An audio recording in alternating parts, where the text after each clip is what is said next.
haven't seen this footage since I first posted it. I'm not that nervous about watching it again.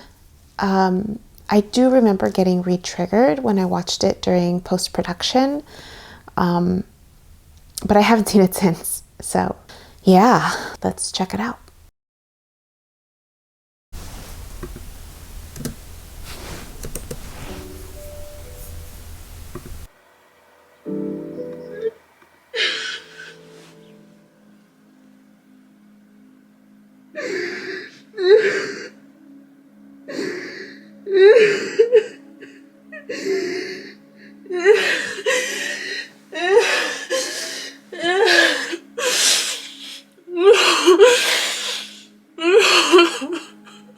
You don't grow up imagining that this will ever happen to you.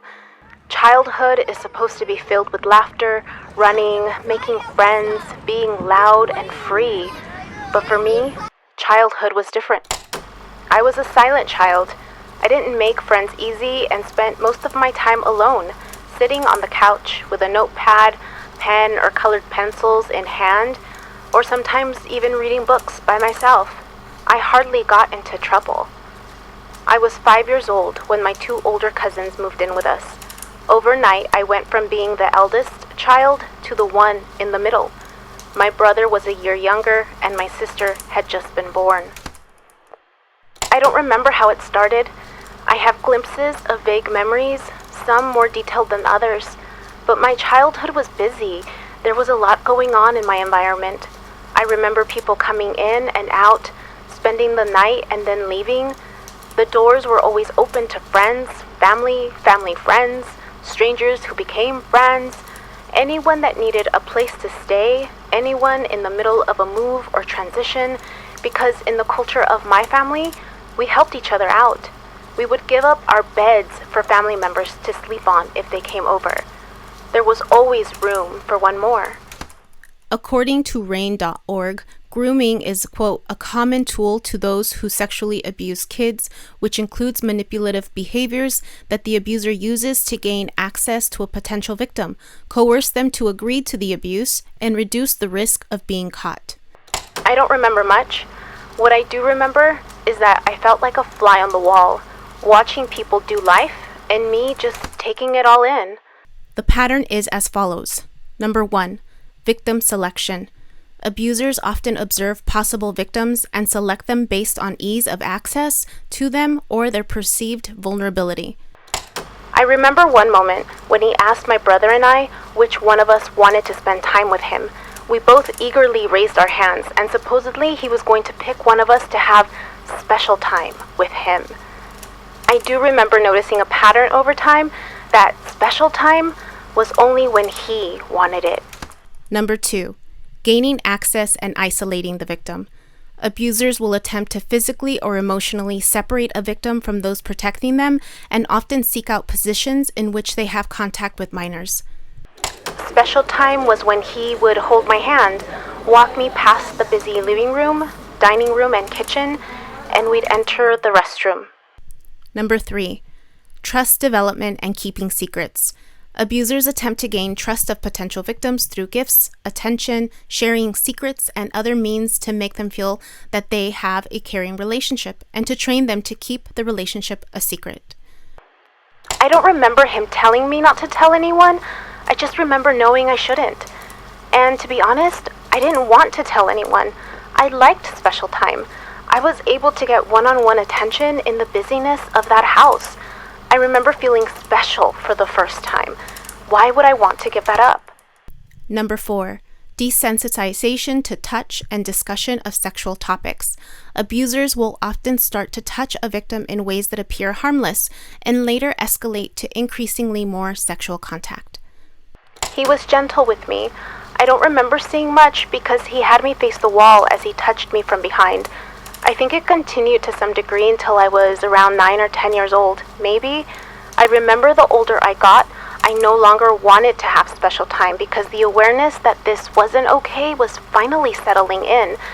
I remember he climbed into my bed one night and tried turning me around to kiss me, but I refused to turn around. I remember resisting slightly, closing my eyes as they teared up. I remember not wanting to remember. I don't remember what happened after that. Number 5, attempt by abusers to make their behavior seem natural to avoid raising suspicions. I don't know if anyone ever suspected. When we were done, we'd walk out of the restroom like nothing ever happened. Like I said, there was so much going on in that house, I don't think anyone noticed or considered the possibility that this would happen. I didn't speak about it to anyone. I continued on with my life and I grew up. I don't remember having a lot of emotions growing up. I remember watching and listening, trying to stay at a distance because of the drama that would occur with everyone else on occasion. I learned quickly that it was best to not get on anyone's bad side, to do as I was told so that I wouldn't get into trouble. And because I stayed silent, I boxed up this experience and tried not to touch it. But every so often, I'd feel anger inside, and I'd quickly redirect myself, distract myself. I'd eat, and then it would go away. I might have mentioned it to a friend or two, but they knew how to keep a secret, so I wasn't worried. But I thought I was over it. I took child abuse courses in college for my degree and other courses that talked about it, and I don't remember getting triggered. But again, there was also a lot going on in my life then too. I later learned that my body knew it wasn't the time to heal. It wasn't until I moved here, all by myself, that my healing really began. Being away from distractions and people allowed me the space to fall apart again and again and again, as many times as I needed to for healing. But I didn't know this then. It wasn't until I contemplated taking a few courses at City College, the term grooming popped up in conversation, and out of nowhere, I connected the dots. I had blocked this part of my life for so long that it was bound to come out. It felt like a bolt in my system, and I was in shock for a brief moment at the awareness that what I experienced was exactly that.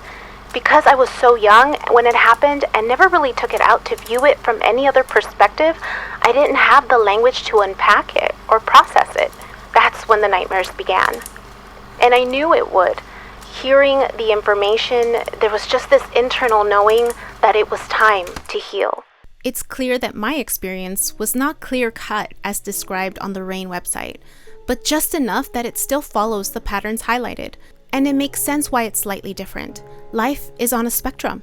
There are the clear and apparent extremes, and as usual, my experience lies somewhere in the middle, where the definition is not so clear, a little blurry, and the rationale may or may not make sense, making it harder to accept as a possible reality, making it harder to determine fault. Should there be fault?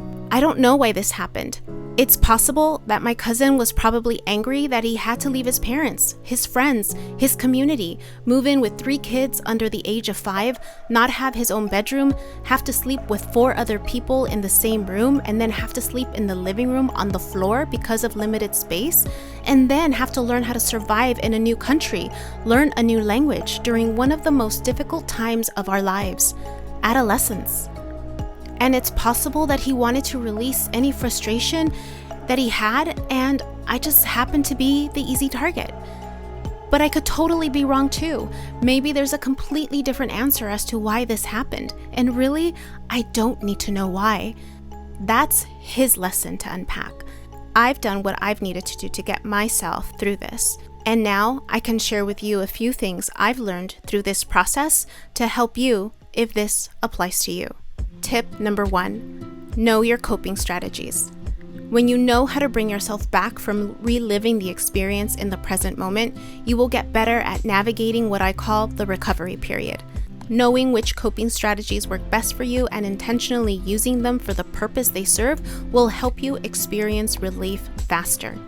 A lot of people don't know which coping tools and strategies work for them, nor do they know that each coping strategy has a different purpose.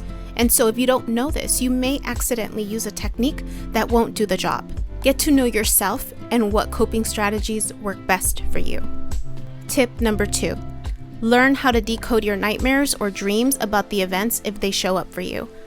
I've been tracking my dreams and nightmares for the past few years, and I have found a way to use these nightmares and dreams for healing. It's incredible to know that your body is trying to heal itself through the dream state, but it helps when you understand how your dreams manifest for you. In other words, your dreams and nightmares serve a purpose, and when you are ready and if you choose to consider them as such, they can be helpful to you. Tip number 3, be patient with yourself. It doesn't matter what your story is or what side of the spectrum you are on, you are learning how to navigate this experience on top of every other experience you have going on. Be patient with yourself when you get triggered. Allow whatever time you need afterwards to recover to unfold, and then give yourself special attention for riding that wave of intensity. I had to interact with my cousin to some degree for the rest of my upbringing. We never brought this up and pretended like nothing happened. We continued interacting at family gatherings, although I kept my distance, and even though I was younger, I watched him grow up, watching how he graduated, when he finally moved out, how he helped my family in our time of need, watching him get married and have a family of his own, and do life differently, and still help others when he could. I'd like to consider that as proof that people can change, but at the end, change is a choice. Forcing change upon someone who does not want to change, nor is ready to change, is no better than physically forcing someone to do something. Force is force, regardless of what side you are on. We all have different encounters, and sometimes our paths will cross with one another. We each have different life experiences, and we all will respond in different ways, even when we make mistakes. But mistakes are just opportunities to realign ourselves and desire for something better. I bottled up my emotions. No one really knew what happened because I didn't speak about it. That was my choice. I don't know how my family would have reacted. I honestly don't know how they are handling it even now. I don't know if they even watch my videos. But really, I don't care what anyone thinks anymore. Only I have lived through my experiences, and so only I know my own truth. And now, I know how to transform it for greater emotional relief. But whatever ripples out from this experience, I know that only good can come from it, even if that means we use this as a learning experience for the generations to come, even if that means more lines of communication will open to sharing the other events of sexual molestation, abuse, or rape that have happened in our family and that no one has talked about yet. Because secrets have a way of coming out, and I know that I'm not the only one who has had a similar experience. There are more people in my family and in others who have had a similar experience in different ways with other people. Regardless of what happens, we will learn from it, because that's what life is all about. A place to learn, grow, and expand, to become aware, to become aligned, and to become transparent with our truth. I don't blame him. I don't blame anyone. I've transmuted the emotional triggering into something else, and I have set myself free from holding on to it. I wasn't raped. This was child sexual molestation. Most rape victims are raped by someone they know. And according to the National Crime Victimization Survey of 2005, 73 to 75% of all victims knew their assailant. But this number is for adults. For minors, this number is higher. In 93% of the cases reported for minors, the assault was committed by someone they knew, and a third of that number happens to be a family member. I know that sharing statistics from 2005 is considered outdated information, but I refuse to look at more recent data for a few reasons. I'm not in denial. I know that this continues to happen. But I choose to believe that society is becoming more informed, that with so much access literally in the palm of our hands, we are becoming more aware of our actions and relearning how to do life better with one another, even after we make mistakes. And I choose to believe that instead of that number going up, it's going down. I'd rather hold on to that hope than ruminate over and over on information that creates a lack of faith in humanity. We are evolving. We are choosing to filter through the secrets of people in power. We are choosing transparency. We are reclaiming our power by sharing our story so that we can see right through one another and witness the transformation of our truth as time goes by. This is what I choose to believe because it brings me more relief. And I will always choose to feel more relief over heartache because I choose me and my well-being comes first. My name is Yubi, and this is my transformed truth.